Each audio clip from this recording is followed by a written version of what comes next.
So, in this week's lecture we are looking at cells, which are the unit of life, and today I am going to talk about how we see cells, because seeing is believing, and looking at things is a major function in science.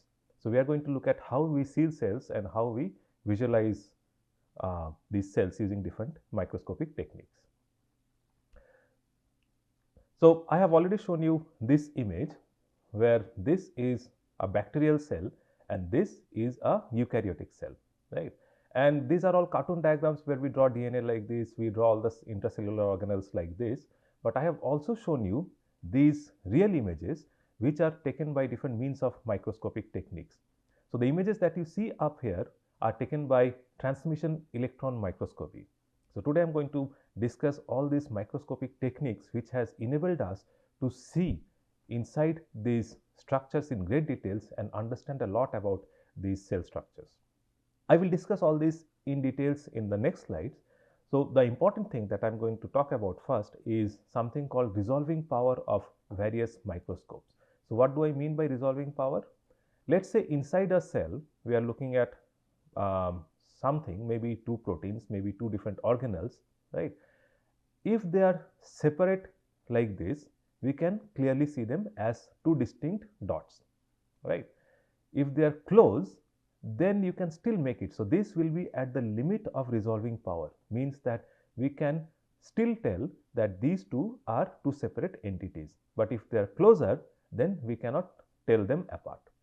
So, this will be the resolving power.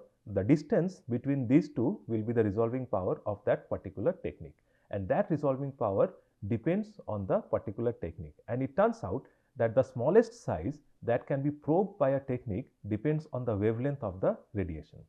For example, if I talk about light microscope, so this is light microscope, it uses visible light and the wavelength of visible light is from 0.4 micrometers to 0.7 micrometers, which means that the smallest structure that we can see using light microscope will be in this range.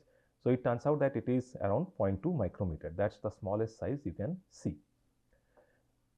For example, bacteria and mitochondria. So, bacteria and mitochondria inside a eukaryotic cell, they are around 0.5 micrometer apart or wide. So, you can see them using a light microscope. If we want to probe something that are even smaller, then we will have to use more powerful technique, which is electron microscope, which uses electrons whose wavelengths are even smaller. And then if you want to look at proteins, we use X-rays so that we can get atomic details where the wavelengths are even smaller, right. So, this is a light microscope, right, and you can see there are all these different parts. This is called the stage where we put the sample. There is a light source below, so light passes through this, and then there are all these different lenses here which will magnify it, and then finally through this eyepiece we will see the image, right. All the microscope have this basic structure, but of course this light source and the lenses, they will change depending on the type of wavelength. So, the schematic diagram shows the same thing that is shown here. So, this is the light source. There is a condenser which will condense this light rays and focus it onto the specimen. Then from the specimen it passes through, there is an objective lens. So, you get magnification through all of these, and then finally you see it. We can see it, or we can also put a camera so that we can take pictures and show it like I am showing you in these slides. Light microscope can be of various types. So, there are 4 different types of images that are shown, which are all taken by different types of light microscopic techniques. All of these depend on the fact that when light is passing through a medium, there is refraction, right, because the refractive index is different. So, you have seen that if you put a spoon inside a cup of water, then the spoon appears to be bent, that is because of refraction, right. So, the same thing will happen if a light passes through this cell, then because of the matter that is inside it, the phase of the light will change, and that difference in phase is used to create contrast. So, this is basically microscope contrast, and then there are different ways you can utilize that, and that leads to this bright field image or differential interference contrast image, phase contrast image or dark field image, right. So what you see here is a fibroblast cell, the same cell visualized using these 4 different techniques.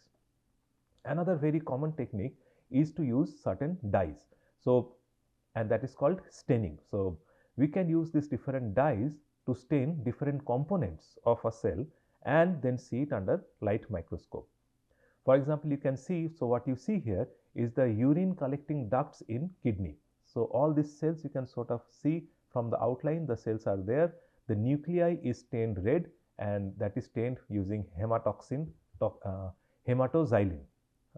hematoxylin which gives a red color, and then this extracellular matrix is colored purple by another dye which is eosin. So, these are dyes which are very commonly used. Similarly, this is a plant root, and that is differentially colored using 2 different dyes, safranin which gives you this red color and fast green which gives you this green color. So, light microscope has its limitation because the light wavelength is of a certain length. So, you cannot see lesser than 0.2 micrometer in size, right. If we want to see something smaller, then we have to use some other type of a light source or energy source, and that is used in electron microscopy, and this can be used to see subcellular structures, right. There are 2 types of electron microscopy, one is called SEM, the other one is called TEM. SEM stands for scanning electron microscope, okay, and TEM stands for transmission electron microscope. SEM, it focuses a beam of electrons onto the surface of the sample and provides images that gives a 3D representation of the sample, right. So, you can see the 3-dimensional shape of a particular cell or any object that you want to see. On the other hand, transmission electron microscope, it focuses a beam of electrons through the sample, which means that it can be used to see the internal structure of the cell. The construction of these 2 microscopes are slightly different. So, this on the right hand side we have TEM or transmission electron microscope, on the left hand side we have SEM or scanning electron microscope. You will see that they again look very similar to what we saw in the light microscope. So, there is, so in this case there is an electron gun. So, that is the source, light source. There are condenser lenses in both cases. They are, so in this case the beam is concentrated and all that, and here the specimen is there.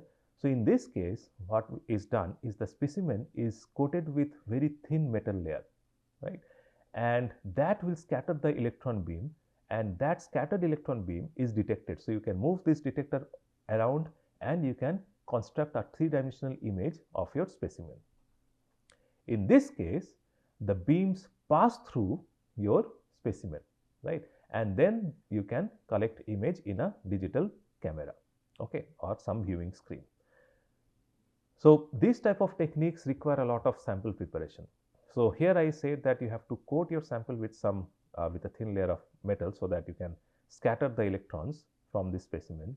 In this case, the specimen is, you have, because we want to see inside, what is done is all the proteins inside the cell are cross-linked using a chemical called glutaraldehyde, and then you want to also freeze the membrane structure, which is done using osmium tetroxide, right.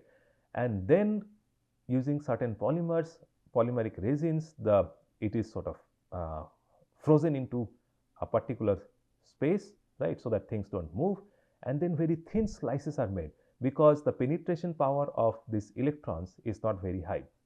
So, you have to cut your specimen into very thin slices using special instruments called microtome, and they are around 100 nanometers or 200 nanometer in thickness, and that is what you put here, right. And then we see images like this. So, using SEM, this is a stereocilia projection from a hair cell in the inner ear of a bullfrog, right. So, you can see the 3-dimensional shape, 3-dimensional arrangement of these projections, right. This is the image of the same specimen using transmission electron microscope, and this is taken using a light microscope. So, you can see that the details are much more here because the resolution is much better. This is the inner structure of an yeast cell. You can see the inner all the organelles, you can see the mitochondria, you can see the nucleus is here, you can see the Golgi stack, you can see the cell wall, right. You can see also the ribosomes as these black dots. So, transmission electron microscope shows you the inner structure of the cell, and scanning electron microscope shows you the three-dimensional structure of any object, right. Okay. So, another very important microscopic technique is fluorescence microscope. So, we have seen light microscope, we have seen electron microscope, the third one is fluorescence microscope. So, what is fluorescence microscope? It uses molecules which gives fluorescence, right. So, these molecules will be excited by some energy source. So, there will be some wavelength at which they will get excited, and then they will give emission spectra where this will be of shorter wavelength because some of the energy will be lost, right. Sorry, this will be of longer wavelength because some of the energy will be lost. So, fluorescence molecules, we will excite them at a certain wavelength and we will observe them at a different wavelength. This is the construct of the microscopes. You can see it is very similar. There is your specimen, right. You want to see this, and there are all these different lenses which will magnify the image, and then finally you will see it. The light source in this case is not here, it is here, and typically these are lasers, right. So, you have a light source and then we have a barrier. So, this in many cases it is called a monochromator. So, what it does, it will let through only a certain wavelength of light. So, in this example, this one lets through only blue light with a wavelength between 450 to 490 nanometer. So, the light source has all these wavelengths, only one wavelength is passed and it hits this beam splitting mirror. So, this is a mirror and this is a very interesting mirror because it will reflect light at a certain wavelength and it will become transparent for light at a different wavelength. So, it reflects light below 510 nanometer, but it will transmit light above 510 nanometer. So, this is blue light which is 450 to 490, which means it is less than 510. So, it acts as a mirror. It will reflect it, that will go to the, that will be condensed using this lens, objective lens, onto or focused onto your specimen. The fluorescence molecules which get excited at this particular wavelength will get excited, then they will emit photons at a different wavelength. So, in this case they emit in the green wavelength, which gives you longer wavelength than 510 nanometers. So, this becomes transparent. So, it will pass through and then you see it using, either you can see it by eye or you can again use a camera to capture the image. So, let us see an example. There are many dyes which have been developed over the years that occupy this different range of the spectrum, right. So, on the left hand side the wavelength, excitation wavelength is listed, on the right hand side the emission wavelength is listed. So, you can see that for all these dyes the excitation wavelength is more than the emission wavelength, right. So, this is shorter than the emission wavelength. So, this is shorter, this is longer, right. And these different dyes are all listed here. For example, DAPI, which is excited almost in this violet range, it emits at 460 nanometer, which gives you a blue color. And DAPI is a dye which very specifically stains the nuclei. So, we can use DAPI to look at the nuclei. We can use different dyes to stain different part of a cell, and in many cases that is done either using dye which binds to these proteins. So, you can have a dye which will bind to microtubules. Microtubules are made up of tubulins. We will see that in a few minutes in today's lecture. So, they can either go and bind to it specifically or we can use antibodies. So, antibodies are proteins which have very high specificity to their target protein. So, this target protein will be called an antigen protein. So, in this case let us say the tubulin of microtubules is the antigen. We can develop an antibody which is specific to it, and then we will attach a dye at this other end, right. So, it will go and bind only to microtubules. Similarly, we can use antibodies against Golgi, actin fibers and the mitochondria. And we can conjugate dyes which are of different colors. So, using blue color we can see the nuclei, using green color emission we can see the mitochondria, Golgi is yellow, actin fibers in red and mitochondria in purple, right. Then what we can do is we can superimpose all these images to see how they are localized in relative to each other, and the resulting image will be something like this. So, you can see that the nucleus is at the center, microtubules are spread throughout the cell, actins it turns out are localized mostly towards the periphery of the cell, right, around the cell membrane. Golgi is here which is almost touching the nucleus, and mitochondria are spread throughout the cytoplasm of the cell, right. So, this type of images are very useful because they give you the relative orientation of these different entities inside the cell. And we will see that this is very important because we are going to talk about these different filaments, microtubules, actin filaments and intermediary filaments which are present inside the nucleus. Okay. So, a very specific type of fluorescence microscopy is a confocal microscope. So, this is very similar to the microscope that we have seen before, but in this case we can focus at different positions inside the cell. So, you can focus your you can collect images. So, if this is my specimen, you can collect images at the bottom, at the center or at the top. So, we can scan along this vertical dimension with high precision. So, it is a confocal microscope. So, in this case what happens is that there are two pinholes, one for the source and one for the detector. So, in this case the blue light emitted from the laser, it is focused at a particular point on your specimen, and then the light, the green light that comes out, it is again focused into the detector. Any light that comes from different part of the cell will not be focused and it will be eliminated. So, we can get images from a very thin slice of the sample. So, you can see that if the focusing is not right, it will be blurred, but if you can focus it properly at a particular part, you can see very sharp images. Okay. So, I have already talked about microtubules, actins and intermediate filaments.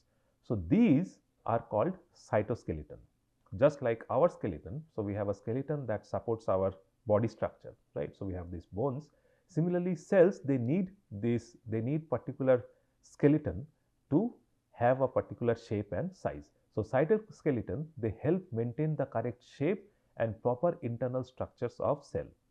Not only that, they also interact with motor proteins to assist in motility, which means that if a mitochondria has to move from one part of the cell to another part, it will use this cytoskeleton to move. There are vesicles which carry all sorts of materials inside from one part of the cell to another part, and again that is done by these motor proteins which move along the cytoskeleton. Cytoskeletons also help to change shape and allow the cell to move from one place to another. So, the shape of the cell can change because of the cytoskeleton, they can help in that, and they can also allow the cell to move from one place to another place.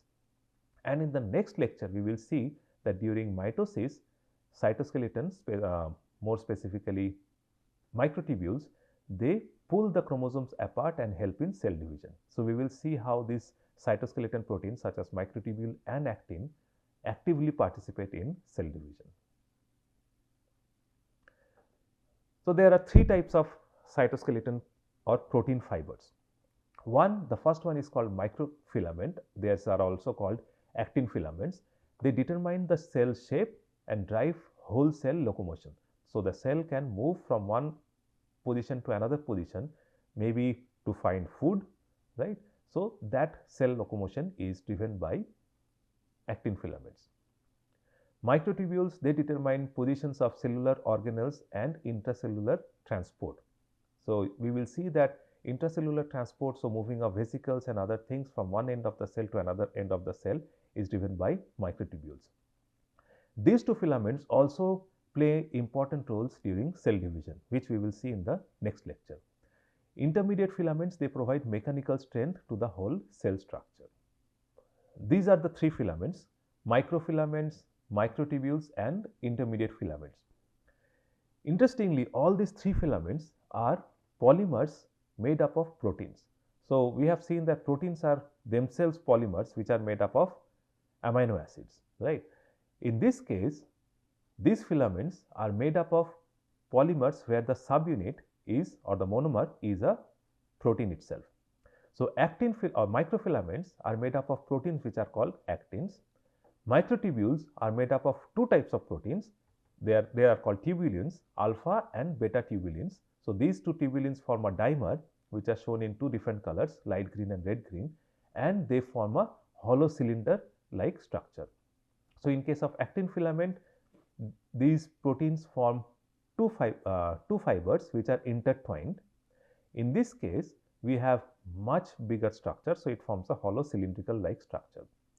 And in case of intermediate filaments, there are multiple proteins that are present. So these are called intermediate filament proteins, and these proteins form these intermediate filaments.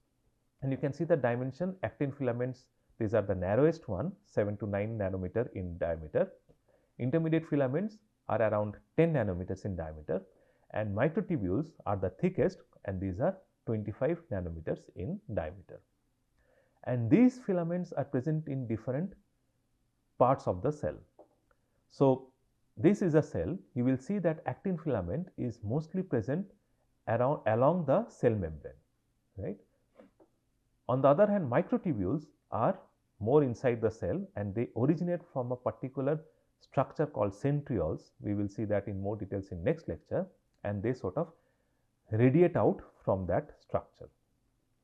And intermediate filaments, these are present around the nucleus and throughout the cytoplasm, and they provide this particular mechanical strength to the cell.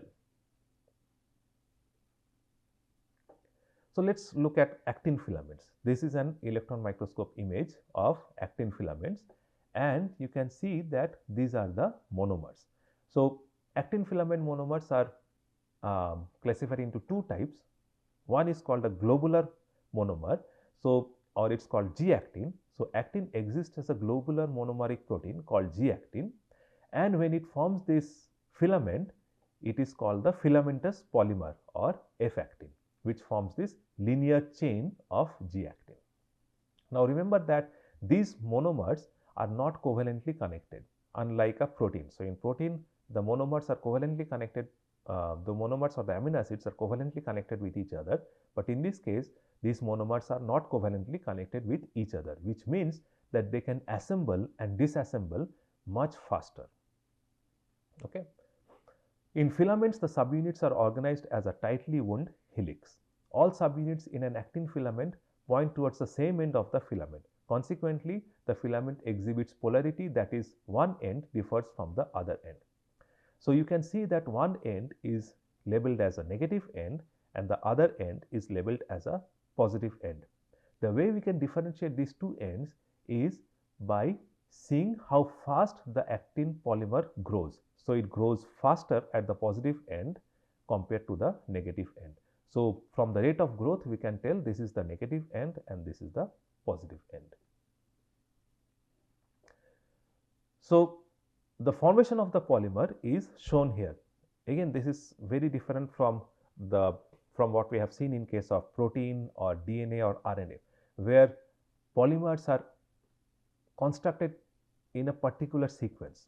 You have 20 different monomers in protein, 4 different monomers in case of nucleic acid. But in this case, all the monomers are G-actin. So the sequence is immaterial. However, there is no template. So how do you start polymerization? It turns out that several G-actins will come together to form something called a nucleus, right? Once this nucleus is formed, more and more G-actins can come and it will start elongating in both ends. One end, the elongation is slower, the other end the elongation is faster because of the asymmetry in the structure, because all these actin proteins are oriented in the same direction. So, this end versus this end will be different. So, this end will be called negative and this end will be called positive. Now, it turns out that this nucleation is a very slow process, and if we plot the length or the mass of the filament versus time, we will see that this length or the mass increases very slowly. So, this slow part is where this nucleation is happening.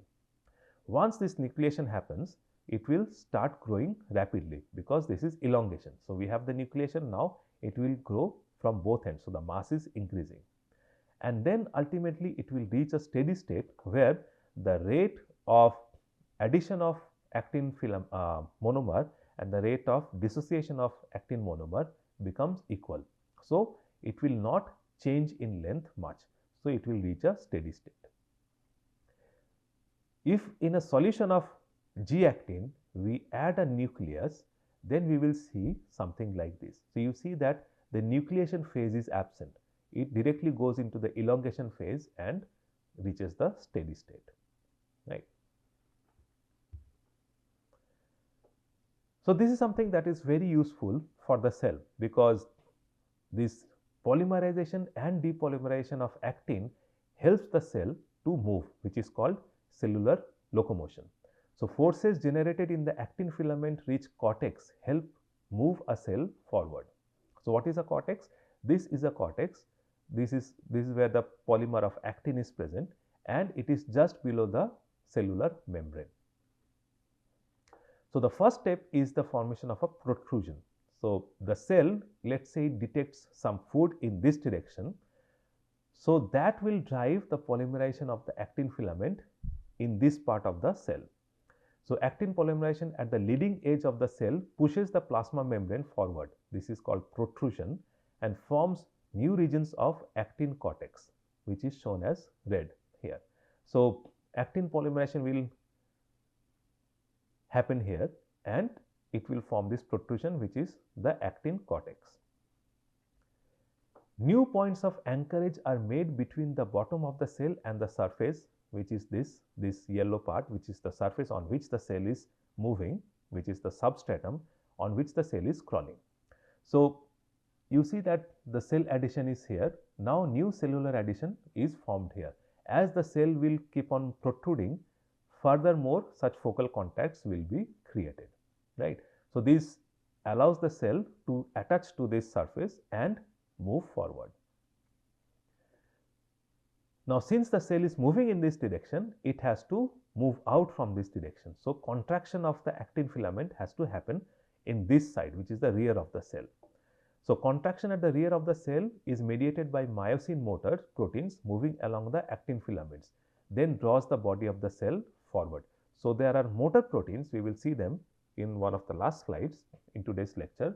So, myosin pulls the rear end of the cell. So, actin pushes here, myosin pulls here. So, the whole cell body will move further. So, these new anchorage points are established at the front, old ones are released at the back, and as the cell crawls forward. The same cycle is repeated over and over again, resulting in the movement of the cell in this particular direction. And again, movement of the cell is driven by external signals. So, the same event is shown with more details. So, actin filament polymerization leading at the leading edge pushes the lamellipodium forward. So, this is the lamellipodium that we saw, that was the protrusion. So, continuous actin nucleation at the plus end facing the membrane. So, this will be the plus end, these are the minus end. Branching structure pushes the plasma membrane forward. So, there are actin filaments in this direction, there are actin filaments in this direction. So, these are all pushing the plasma membrane forward. Plasma ends are protected from depolymerization by capping proteins. So, now there are other proteins which come into this picture. So, these blue proteins are capping proteins. So, they will prevent the depolymerization at this end. So, they will allow growth but not shrinkage. minus ends nearer the center of the cell disassemble through depolymerization.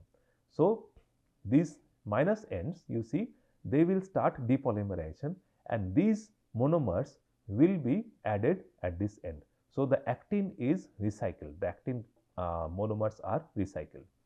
This web of actin as a whole thereby undergoes a continuous reward movement. So, it gets depolymerized here, polymerized here and pushes the cell in this particular direction. So, this is an actual image of a particular cell. So, you can see that this cell is moving. So, it at a particular, so if we take snapshots using a light microscope, you can see the cell is here. So, this is the lamellipodium, right. The cell has moved, it has moved further and we can time the speed of the movement of the cell, and in this particular case the cell is moving at 15 micrometers per second.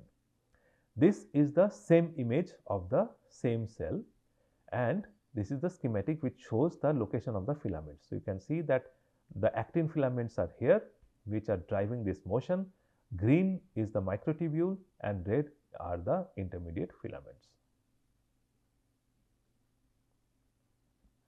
So, here is the structure of a microtubule. As I mentioned, microtubule is made up of two types of monomers. One is called the alpha monomer, the other one is called the beta monomer. So, alpha tubulin and beta tubulin. So, here are the structures of the alpha tubulin and beta tubulin, and you can recognize the alpha helices and the beta strands in these two monomers. What we have here in red is a GTP which is bound to this alpha tubulin and beta tubulin. So, these two monomers form a dimer like this and then this dimer forms a linear chain which is called a protofilament. It turns out that there are 13 such linear chains which form this hollow cylindrical structure, right, and this is a microtubule. So, this is again an electron microscope image. So, this tubular structure can be seen here and you can see the protofilaments, and if we see from this end you can see the hollow structure, right.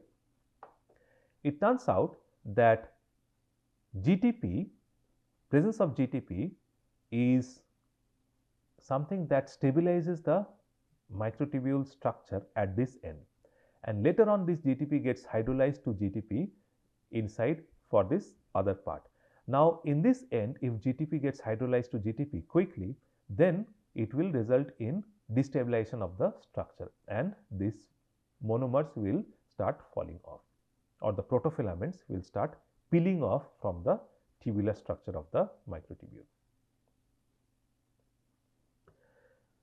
So, I mentioned motor proteins. There are, here I am going to discuss two motor proteins and we will talk about another type of motor proteins later on when we discuss tissues and organs inside a particular organism. So, here I am going to talk about kinesin and dynein, right. So, these are motor proteins which work on microtubules. So, you can see that these are microtubules and again they have this plus end and minus end. This is a dynein motor protein which is working on this microtubule from the plus end to the minus end, right. So, they can carry vesicles, they can carry lysosome, they can carry mitochondria. So, they can carry all these different organelles inside the cell, right. So, dynein goes from plus end to minus end and kinesin goes from minus end to plus end. So, you can think of these microtubules here as a railroad and these are your trains which are carrying this cargo from one end of the cell to the other end of the cell. So, you have already seen this image, right. So, this is the microtubule, alpha and beta tubulins are there, they form this hollow structure. You can see the microtubule down here and this is a kinesin. So, it is carrying this huge vesicle along the microtubule from one end of the cell to the other end of the cell. So, this is a summary. You can pause the video here and just go through it. I am not going to go through this in more details. So, I have already mentioned microfilaments, they bind actin, microtubules they bind GTP, and these are intermediate filaments, they do not bind to any nucleotide. So, you can see that the similarities and differences between these three different filaments are listed here. These are the books that you can follow: Molecular Biology of Cell and Molecular Cell Biology by Alberts and Lodish. These are two very good books. You can follow them for this particular lecture. Thank you.